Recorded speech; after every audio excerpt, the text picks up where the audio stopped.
Kwekwana segama lakhe ndiyiZelazembe Fast Food.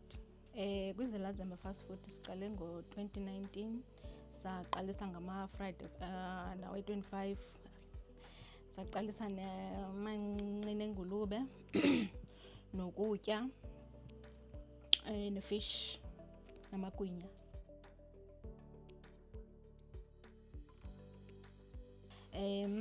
Ekuqaleni kwethu sibayi-7 kwiZelazembe Fast Food.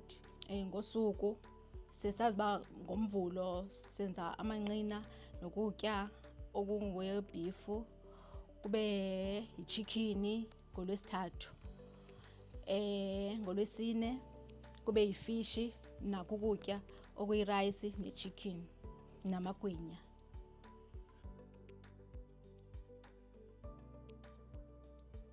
Ama-challenges maninzi kakhulu yoba ingahambi ibhizinesi ke kuthuleke nje litshone ilanga ungakhonanga mntu ozayo, namanzi angekhoyo. Sitsale nzima nje kufumanisa uba amanzi niwazama ngaphandle, asinawo akaphumi nje nasezitephini. Nasekuphekeni umbane mhlawumbi ungabikho, kunyanzeleka uba masithenge igesi, naloo mali yegesi mhlawumbi ibe ayikho, fanele uba sidibanisile. Kube nzima nje kakhulu, abantu bebefuna izinto zabo abazozithenga bengekho mali yoba sibakhawulezela ngento engumbane ekhona njengangolo xesha.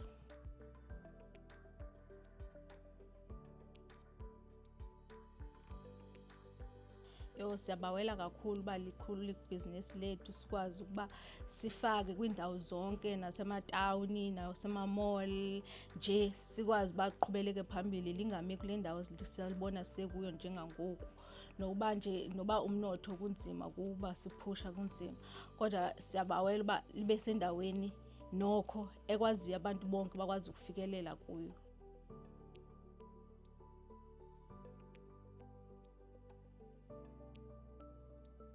Ukuze ukutya kwakho kuhlale kusesimeni erayithi, ufuna uqiniseke ngezinongo ozifakayo ekudleni kwakho, nokuthi uhlala unothando kangakanani ngale nto uyenzayo ngelo xesha elo.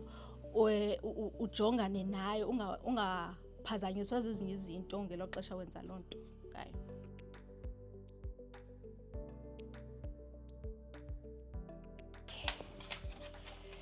Lapha ngama-chicken strips wethu, amanqina engulube amnandi, sifaka ipelepele. Mawuthanda asiwufaki ipelepele. Apha zichips zi-R15, siyawufaka usosi. Mawungawuthandi asiwufaki usosi, amnandi. Lapha kukutya, irayisi nechikhini yethu imnandi.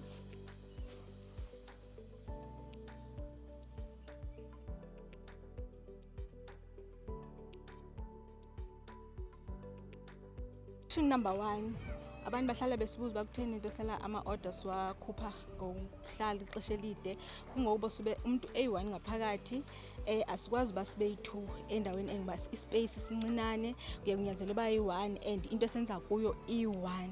Yingakho ke ngomntu sesimcela ukuthi customer mali sicela asilinde u-10 minutes wakhe or afowune engakakwazi uba ezothatha. Okwesibini, kungani ningavuli kwangexesha? Kungokuba usube umntu eyi-1 ngaphakathi and abasebenzi bonke ukuze siqokelelane sikwazi ukwenza umsebenzi wonke sifika ngo-7. Ngakho ke siqale kuqala lo 7 sifika siqale silungise izinto ezingaphakathi kwandula ukuthi ziphume ngaphandle ebantwini sele zirayithi.